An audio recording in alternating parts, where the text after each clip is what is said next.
Nicknames for my name? No. My mother calls me Roslyn, which is my real name. She's the only person that does when I'm in trouble. It's always been Roz, and yes, I've spelt it with 2 Zs, which is kind of weird, but I've done that since I was little.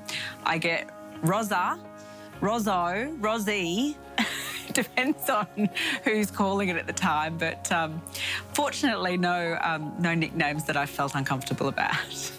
My first job was at Just Jeans, actually. I worked at Just Jeans all through my university 4 years in the mall in Brisbane, and it really taught me about fashion, a lot about fashion. It taught me a lot about sales, because they used to talk about multiple sales where you didn't just buy a pair of jeans, you had to buy the jeans, the shirt, the belt, the socks.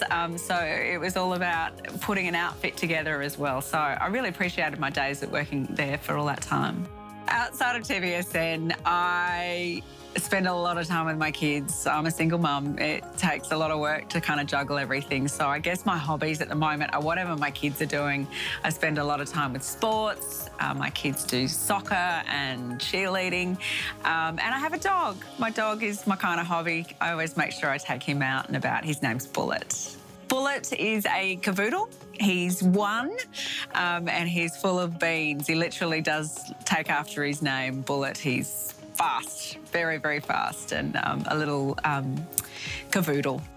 My dream holiday would to be somewhere where I don't have to do any mum duties, where someone just looks after me. I'm very much a beach resort girl. I tend to do holidays on islands and so forth whenever I get the chance.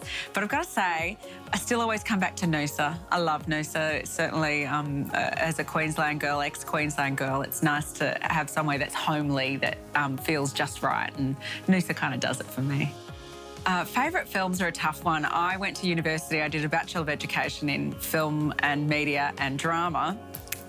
So I spent a lot of time dissecting films during my university degree. So films for me became a bit of a work thing, because I had to work out, you know, the juxtaposition of why films were, you know, edited in that way or shot in that way. So I actually let myself to films like Fight Club, not because of its storyline, but because of the way it is so progressive, ahead of its time. So it's one of my favourite movies. The Lost Boys, it's another one of my favourite movies as well. I know these are all really old school, but you know, I love that kind of interesting direction and purposeful editing and so forth. So that's kind of what draws me to most films. The best present I've ever received? Can I say my kids? I reckon they're my best present. I've got 3 fabulous kids who, yes, really frustrate me and annoy me at times, but I absolutely adore them and I couldn't live without them.